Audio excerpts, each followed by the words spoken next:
کیا ہوگا میرے ساتھ، مارا جاؤں گا میں تو، کانپ رہا ہے، ڈر رہا ہے۔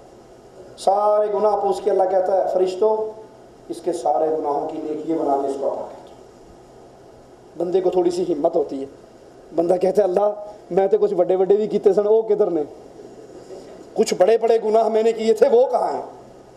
یعنی چھوٹوں کی چھوٹی نیکیاں بنی ہیں تو بڑے گناہوں کی بڑی نیکیاں بنے گی۔ صحابہ کہتے ہیں اللہ کے نبی یہ فرما کر اتنا ہنسے کہ آپ کی داڑھیں مبارک بھی نظر آ گئی۔ یہ اللہ کی رحمت ہے، اللہ اپنے بندے سے رحمت والا معاملہ کرتا ہے، اور جو اللہ کی رحمت سے مایوس ہو جائے یہ گناہ کبیرہ کا ارتکاب کر رہا ہے۔ اور اسی طرح اللہ کے مکر و تدبیر سے بے خوف ہو جانا، خوف کا اپنے دل سے ختم کر لینا یہ بھی گناہ کبیرہ، اور رحمت سے مایوس ہو جانا بھی گناہ کبیرہ۔ عبداللہ ابن مسعود رضی اللہ عنہ وارضہ فرماتے ہیں بڑے گناہوں میں مزید بڑے گناہ ہیں، اور ان میں اللہ کے ساتھ شرک کرنا، اللہ کے امر و تدبیر سے بے خوف ہو جانا کہ اللہ ڈھیل دے رہا ہے نا، جتنے میں گناہ کر رہا ہوں میرا رزق بڑھ رہا ہے، میرا کاروبار بڑھ رہا ہے، اولاد بڑھ رہی ہے، دنیا کی آسائشیں مل رہی ہیں، یہ اللہ ڈھیل دے رہا ہے، اور وہ سمجھتا ہے کہ اللہ مجھ سے بڑا راضی ہے۔ پوچھو جی کیا حال ہے؟ وہ جی قدرت بڑی مہربان، ماڈل ٹاؤن میں کوٹھی ہے، ایک لڑکا ایک لڑکی، بہترین بیوی، بہترین مکان، بڑی اچھی گزر رہی ہے، بینک کا آفیسر ہوں، ٹھیک ٹھاک جیب بھر جاتی ہے، اللہ خیر صلی اللہ۔ یہ اللہ کی ڈھیل، یہ اللہ نے جو اس کی رسی چھوڑی بھی کہ جا جو مرضی کر لے، وہ سمجھتا ہے کہ بس اللہ پکڑ ہی نہیں سکتا۔ اور جو ڈھیل کو اپنے لیے اس طرح بدماشی کا ذریعہ سمجھتا ہے اس کی ہلاکت یقینی ہو جاتی ہے۔ انسان کو ہمیشہ اپنے معاملات کو چیک کرنا چاہیے، کہیں اللہ مجھ سے ناراض تو نہیں، کہیں یہ میرے لیے فتنے کا سبب تو نہیں بن رہا۔ ابن مسعود کہتے ہیں بڑے کبیرہ گناہوں میں اور مزید بڑے ہیں جن میں اللہ کے ساتھ شرک کرنا، اللہ کے مکر و تدبیر سے بے خوف ہو جانا، اور اللہ کی رحمت سے مایوس ہو جانا۔ اللہ سے دعا ہے اللہ ہمارے گناہوں کو معاف فرمائے، اللہ ہماری خطاؤں کو معاف فرمائے، اللہ ہماری سیاہ کاریوں کو معاف فرمائے، اللہ ہمیں زندہ رکھے، ایمان کی حالت میں رکھے، اللہ ہمیں موت دے اس حال میں دے، اللہ ہم سے راضی ہو، ہم اپنے اللہ سے راضی ہوں۔ اقول قولی ھذا واستغفر اللہ لی ولکم ولسائر المسلمین فاستغفروہ انہ هو الغفور الرحیم۔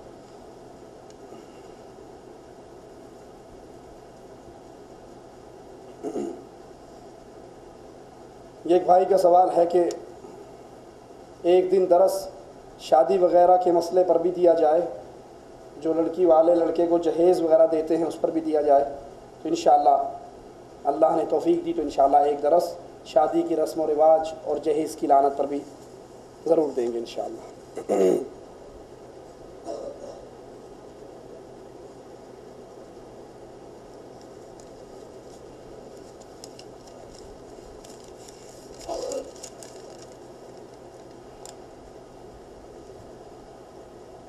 دوران وضو زخم پر پٹی بندھی ہونے کی وجہ سے پٹی کے نیچے والی جگہ خشک رہ جاتی ہے، اس کا کیا حکم ہے؟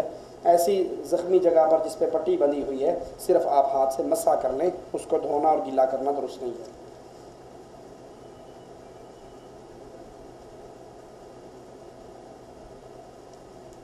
ایک آدمی کو ذاتی سا مسئلہ ہے، یہ درس کے بعد آ کر مجھ سے پوچھ لیں۔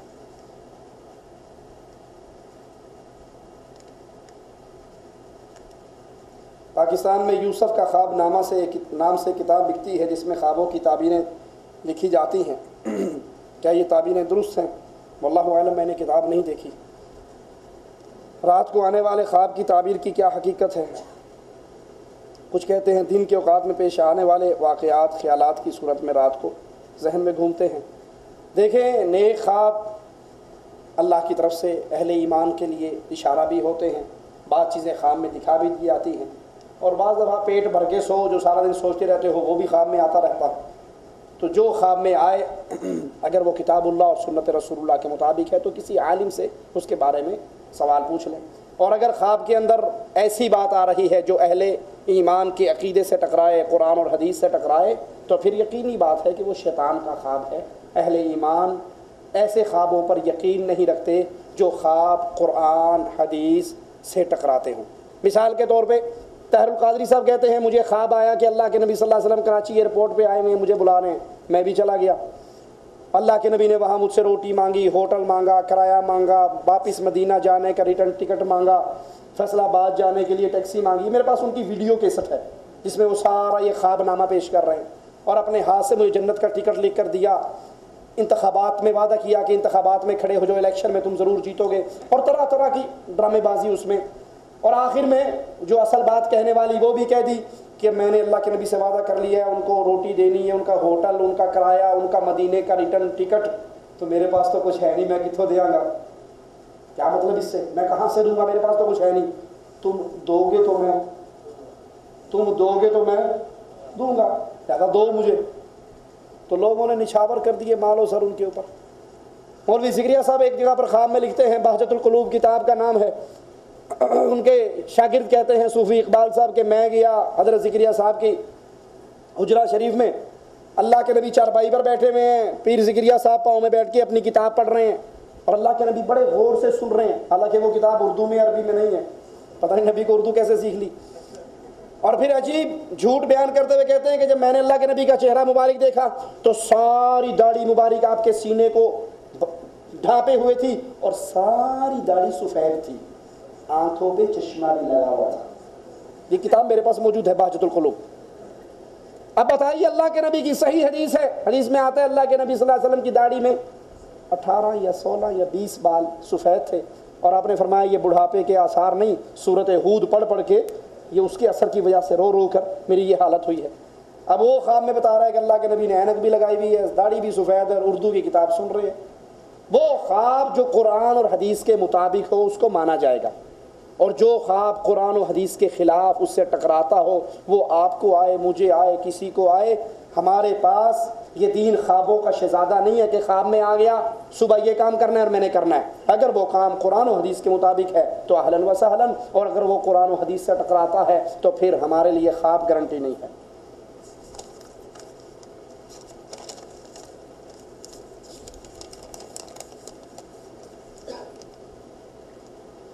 نماز میں رکوع سے کھڑے ہونے پر رفعین کرنے کے بعد ہاتھوں کو دوبارہ سینے پہ باندھا جائے یا چھوڑ دیا جائے، دونوں طریقے درست ہیں۔ نماز میں تکبیر تحریمہ کے بعد سبحانک اللہم وبحمدک اور تعوذ تسمیہ پڑھنا ضروری ہے یا الحمد شریف سے شروع کریں؟ نہیں، آپ جب نماز شروع کریں تو یہ دعا پڑھیں، پھر اعوذ باللہ پڑھیں، بسم اللہ پڑھیں، پھر سورۃ الفاتحہ پڑھیں۔ ہر رکعت میں سورۃ الفاتحہ سے پہلے بسم اللہ پڑھنا ضروری ہے۔ جی جب بھی رکعت شروع کریں تو فاتحہ شروع کرتے ہوئے پہلے بسم اللہ الرحمن الرحیم پڑھیں، پھر سورۃ الفاتحہ پڑھیں۔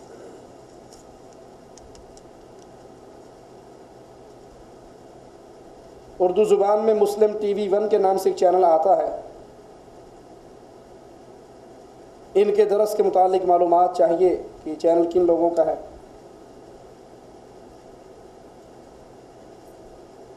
میرے علم میں نہیں، میں نے یہ چینل نہیں دیکھا، اس کے پروگرام کی کوئی سی ڈی ہے؟ فرقہ احمدیہ کا ہے؟ طاہر بھائی بتا رہے ہیں کہ یہ قادیانیوں کا ہے، تو قادیانی مسلم 1 بنے، مسلم 2 بنے، مسلم 3 بنے، مسلم 10 بنے، جو میرے رسول صلی اللہ علیہ وسلم کو آخری نبی نہیں مانتا وہ الٹا ہو کے نماز پڑھے، سیدھا ہو کے نماز پڑھے، پکا کافر ہے، مرتے ہی جہنم میں جائے گا۔ اور ایسے لوگوں کا چینل سننا حرام ہے، خاص طور پہ وہ مسلمان جن کے پاس اسلام کی مکمل تعلیمات نہیں ہے کہ کہیں وہ ان کی باتوں میں آ کر الجھ نہ جائے اور شبہات کا شکار نہ ہو جائے۔ رسول اللہ صلی اللہ علیہ وسلم نے فرمایا تھا لا نبی بعدی، میرے بعد کوئی نبی نہیں، میں آخری نبی ہوں۔ آپ نے اپنی مثال بیان کرتے ہوئے فرمایا کہ میری اور انبیاء کی مثال ایسے جیسے بہت خوبصورت محل بنا ہوا، اور جو بھی آتا ہے اس محل کی تعریف کرتا ہے، بڑا خوبصورت محل ہے، ایک اینٹ کی جگہ خالی ہے، اور وہ ایک آخری اینٹ میں اینٹ لگ گئی، محل پورا ہو گیا۔ رسول اللہ صلی اللہ علیہ وسلم نے فرمایا میرے بعد کوئی نبی نہیں، تمہارے بعد کوئی امت نہیں، تم آخری امت، میں آخری نبی۔ اب اس کے بعد قادیان سے کوئی اٹھ کر کہے کہ نہیں میں سٹپنی نبی ہوں، میں ڈمی نبی ہوں، 2 نمبر، وہ تو چلے گئے لیکن تھوڑا سا کچھ نہ کچھ مجھے بھی دے کر گئے۔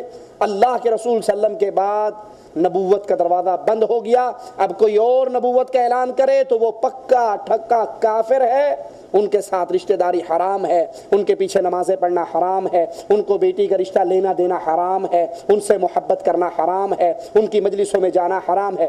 بظاہر وہ نماز بھی پڑھتے ہوئے نظر آئیں گے، روزے رکھتے ہوئے نظر آئیں گے، تسبیحیں کرتے ہوئے نظر آئیں گے، داڑھی رکھتے ہوئے نظر آئیں گے، وہ جو مرضی کر لے، اسلام کی بہت بڑی بنیاد ہے کہ محمد کریم صلی اللہ علیہ وسلم کو آخری رسول مانا جائے۔ جس نے اس کو گرا دیا اس کے باقی کسی عمل کی اللہ کے دربار میں کوئی